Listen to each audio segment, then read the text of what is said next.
आज हम बात करेंगे church of God in India बनाम KKR majestic colony welfare association case के बारे में। ये एक लीडिंग केस है जिसकी साइटेशन है AIR 2000 SC 2773। ये केस जो है संविधान के अनुच्छेद 25 और 26 से संबंधित है, जिसमें बताया गया है कि धर्म की स्वतंत्रता, प्रचार प्रसार की स्वतंत्रता, आचरण की स्वतंत्रता, इस अधिकार की सीमा क्या है। इसी केस में यह भी बताया गया है कि पर्यावरण संरक्षण अधिनियम 1986 की धारा 25, पर्यावरण संरक्षण नियम 1986 के नियम 5 और ध्वनि प्रदूषण विनियमन और नियंत्रण नियम 2000 के नियम 5 के अंतर्गत ध्वनि प्रदूषण से संबंधित जो प्रावधान है उनका आपस में क्या संबंध है। इस केस के तथ्य इस प्रकार थे कि चेन्नई के अंदर एक कॉलोनी थी जिसका नाम था KKR नगर। ये माधवरम हाई रोड चेन्नई के अंदर स्थित थी। इस मामले में अपीलार्थी यानी कि church of God in India ये जो थी इसका एक प्रार्थना स्थल था। प्रार्थना स्थल जो था यहाँ पर संध्या के समय और सुबह के समय आरती के तरह के कुछ प्रावधान होते थे, जिसमें नगाड़े बजते थे, ट्रिपल टेंगो बजाया करते थे, गिटार बजाया करते थे और दूसरे कई वाद्य यंत्रों को काम में लिया जाता था। इससे आसपास रहने वाले कॉलोनी वासियों को काफ़ी समस्याएं हो रही थी। इसलिए 15 मई 1996 को KKR कॉलोनी जो थी इनकी एक सोसाइटी बनी हुई थी जिसका नाम था KKR majestic colony welfare association. इसने तमिलनाडु प्रदूषण नियंत्रण बोर्ड के सामने एक शिकायत की। शिकायत इस बात की करी कि यहाँ पर जो नगाड़े बजते हैं, जो गिटार बजते हैं, जो ट्रिपल टेंगो बजते हैं, जो लाउड स्पीकर बजते हैं, उससे काफ़ी ध्वनि प्रदूषण होता है और आसपास के रहने वाले लोगों को बहुत ही मुश्किल परिस्थितियों में जीना पड़ रहा है। ये एक तरह का न्यूसेंस है और इस न्यूसेंस से उनको काफ़ी समस्याएं हो रही है। साथ ही साथ उन्होंने ये भी कहा कि इस न्यूसेंस से उनकी शांति भंग होती है और ये जो शिकायत करी इसके साथ ही उन्होंने इसकी एक प्रति जिला पुलिस अधीक्षक, पुलिस निरीक्षक, संयुक्त मुख्य पर्यावरण अभियंता, इन सब को भी एक एक प्रतिलिपि भेजी। अपीलार्थी यानी कि church of God in India जो था उसकी तरफ से शिकायत का विरोध करते हुए कहा गया कि यह शिकायत दुर्भावनापूर्वक की गई है। शिकायत से अल्पसंख्यक धार्मिक समुदाय के कार्यों में बाधा आती है। इसके साथ साथ ही उन्होंने ये भी लिखा कि ध्वनि प्रदूषण का वास्तविक कारण जो है वो ये नहीं है कि यहाँ पर चर्च के अंदर नगाड़े, triple Tengo, loud speaker, guitar या दूसरे वाद्य यंत्र बज रहे हैं। ध्वनि प्रदूषण का मुख्य कारण ये है कि इस क्षेत्र के अंदर वाहन बहुत अधिक चलते हैं, वाहनों की गतिविधियां बहुत ज़्यादा होती है और उसके कारण से यहाँ ध्वनि का प्रदूषण हो रहा है। साथ साथ उन्होंने इस बारे में कुछ जो पुरानी रिसर्च थी उसको भी बताया, जो कि वहाँ के अखबार में या किसी दूसरी जगह छप चुकी थी, जिसमें बताया गया था कि इस एरिया के अंदर, इस क्षेत्र के अंदर जो ध्वनि प्रदूषण होता है उसका एक बड़ा कारण यहाँ चलने वाला यातायात है। हाईकोर्ट ने अप्पाराव बनाम गवर्नमेंट ऑफ तमिलनाडु का मामला जो था वो उद्धृत किया और इसमें चेन्नई हाईकोर्ट ने ध्वनि प्रदूषण को नियंत्रण करने के लिए पहले से कुछ दिशा निर्देश दिए हुए थे और ये केस जो था 1995 में ही डिसाइड हो चुका था चेन्नई हाईकोर्ट के द्वारा। उसमें ये स्पष्ट था कि लाउड स्पीकर का प्रयोग जो है वो नहीं करा जा सकता। लाउड स्पीकर का प्रयोग है ध्वनि प्रदूषण और न्यूसेंस की कैटेगरी में सम्मिलित माना जाएगा। साथ ही ध्वनि प्रदूषण को मानव स्वास्थ्य के लिए हानिकारक माना गया और यह भी माना गया कि ध्वनि प्रदूषण से कई तरह की गंभीर बीमारियां हो सकती है। और उस केस में यानी कि अप्पाराव बनाम गवर्नमेंट ऑफ तमिलनाडु का केस जो था 1995 का, उस केस में न्यायालय के द्वारा ये निर्देश दिए गए थे कि चर्च हो या कोई दूसरा धार्मिक स्थल हो, किसी को भी ध्वनि प्रदूषण का कोई अधिकार नहीं रहेगा और ध्वनि प्रदूषण को नियंत्रण करना सबका कर्तव्य रहेगा। अब ये जो पुराना आदेश था Apparao versus government of Tamil Nadu, इसी के आधार पर church of God in India बनाम KKR majestic colony welfare association के केस में भी निर्णय दे दिया गया। कहा गया कि जो भी ध्वनि प्रदूषण है उसको नियंत्रण करना चर्च का कर्तव्य है। इस आदेश के खिलाफ चर्च ऑफ गॉड जो था अपील करने के लिए सुप्रीम कोर्ट गया, इसीलिए इसमें चर्च ऑफ गॉड को अपीलार्थी कहा गया है। सुप्रीम कोर्ट में निर्णय करने के लिए बैठे थे न्यायमूर्ति MB शाह और न्यायमूर्ति SN फुकन।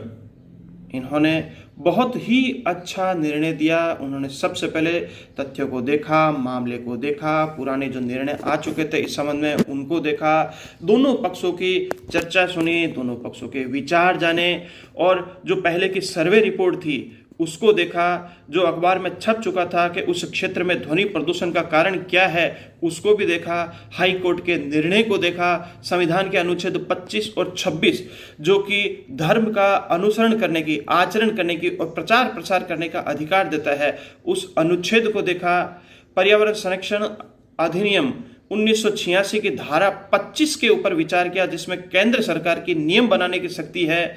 इसके साथ ही पर्यावरण संरक्षण नियम 1986 की धारा 5 के ऊपर भी विचार किया। साथ ही साथ ध्वनि प्रदूषण की जो परिभाषा ध्वनि प्रदूषण विनियमन और नियंत्रण नियम 2000 के नियम 5 के अंतर्गत दी गई है और ध्वनि प्रदूषण के जो प्रावधान दिए गए हैं उससे संबंधित बातों पर भी विचार किया और विचार करने के साथ साथ दोनों पक्षों को सुनने का मौका भी दिया। अपीलार्थी ने तो अपनी पहले वाली बात ही रखी कि यहाँ पर ध्वनि प्रदूषण का मुख्य कारण जो है यातायात है, ना कि मुख्य कारण नगाड़े, guitar, triple Tengo, loud speaker है। और प्रत्यर्थी ने कहा कि भले ही इसके अंदर दूसरे भी कारण हो, किंतु इसमें ध्वनि प्रदूषण से बचने के लिए अनावश्यक धार्मिक रंग दे दिया गया है।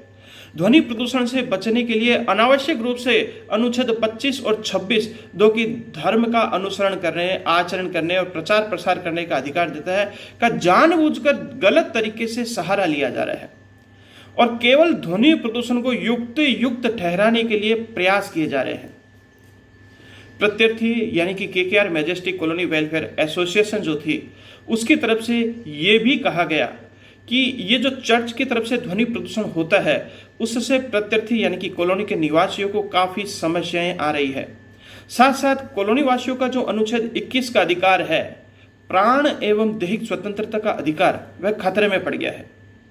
उन्होंने ये भी लिखा कि अनुच्छेद 19(1) क के अंतर्गत अभिव्यक्ति की स्वतंत्रता का अधिकार दिया गया है, लेकिन अभिव्यक्ति की स्वतंत्रता में ये कहीं नहीं लिखा गया कि आपको जो अभिव्यक्ति देनी है वो लाउड स्पीकर से ही देनी है। अभिव्यक्ति के अन्य माध्यम भी स्वीकृत किए गए हैं, उन्हें स्वीकार किया जा सकता है। लाउड स्पीकर या ध्वनि प्रदूषण करते हुए अनुच्छेद 19(1) क के अंतर्गत दिए गए अभिव्यक्ति के स्वतंत्रता के अधिकार का प्रयोग करना समाज के लिए खतरनाक हो सकता है, समाज के स्थानीय निवासियों के लिए, स्वास्थ्य के लिए खतरनाक हो सकता है, घातक हो सकता है।